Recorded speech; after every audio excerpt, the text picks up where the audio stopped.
ക്യാമറയ്ക്ക് വേണ്ടി 55,000 രൂപയ്ക്ക് ആരെങ്കിലും ഫോൺ വാങ്ങിക്കോ? ആ പൈസയ്ക്ക് നല്ല DSLR വാങ്ങിയാൽ പോരെ? DSLR ഇത് 50,000 രൂപയുടെ ഫോൺ, ഇത് 50,000 രൂപയുടെ ക്യാമറ. രണ്ടിലും ഓട്ടോ മോഡ് ഇട്ടു. ആദ്യം ചുമ്മാ ഫോട്ടോ എടുക്കാം. അല്ല 50,000 രൂപയ്ക്ക് ക്യാമറ മാത്രമല്ലേ കിട്ടുള്ളൂ? ഫോട്ടോ എടുക്കാൻ ലെൻസ് വേണ്ടേ? അപ്പൊ ഒരു 15,000 രൂപയുടെ കൂട്ടാം. അപ്പൊ 65,000 രൂപയുടെ ക്യാമറയെ. അല്ല ഇപ്പോഴും ഫോട്ടോ കിട്ടുന്നില്ല. കാരണം ഒരു കാര്യം നമ്മൾ മറന്നു, മെമ്മറി കാർഡ് അതും വേണ്ടേ? അപ്പൊ ഒരു 1000 രൂപയെ കൂടെ. ഇനി ഫോണിലും ക്യാമറയിലും 1XL ഫോട്ടോ എടുക്കാം. ഇതാ കണ്ടോളൂ.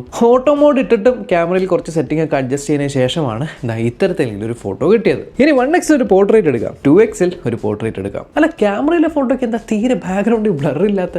ബൊക്കെ കിട്ടാൻ ഈ ലെൻസ് പോരാ. അപ്പൊ അതാ വീണ്ടും ഒരു 20,000 രൂപ ഡൂം. ഇപ്പൊ മൊത്തത്തിൽ 86,000 രൂപയായില്ലേ? എന്നാൽ ഫോണിൽ എടുത്ത ഫോട്ടോ ഫുൾ ക്ലാരിറ്റിയിൽ ഇങ്ങനെ കാണാം. അത് ക്യാമറയിൽ നടക്കുമോ? ഇല്ല. ക്രോപ്പ് ചെയ്യാനും പറ്റില്ല. എഡിറ്റ് ചെയ്യണമെങ്കിൽ നിങ്ങൾക്ക് ഒരു സ്മാർട്ട് ഫോണോ ലാപ്ടോപ്പോ വേണം. ആൻഡ് ഫോണ് പോക്കറ്റിലിട്ട് കൊണ്ട് നടക്കാം. ക്യാമറ പോക്കറ്റിലിട്ട് കൊണ്ട് നടക്കാൻ പറ്റൂ? അതുകൊണ്ട് ഫോണിൽ നല്ല ക്യാമറ ഉണ്ടെന്ന് പറയുമ്പോൾ ആ പൈസയ്ക്ക് ഒരു ക്യാമറ മേടിച്ചാൽ പോരെ എന്നുള്ള ഈ ചോദ്യം ഇപ്പോഴെങ്കിലും ഒഴിവാക്കിയിട്ട് ചാനൽ സബ്സ്ക്രൈബ് ചെയ്യാൻ മറക്കണ്ട.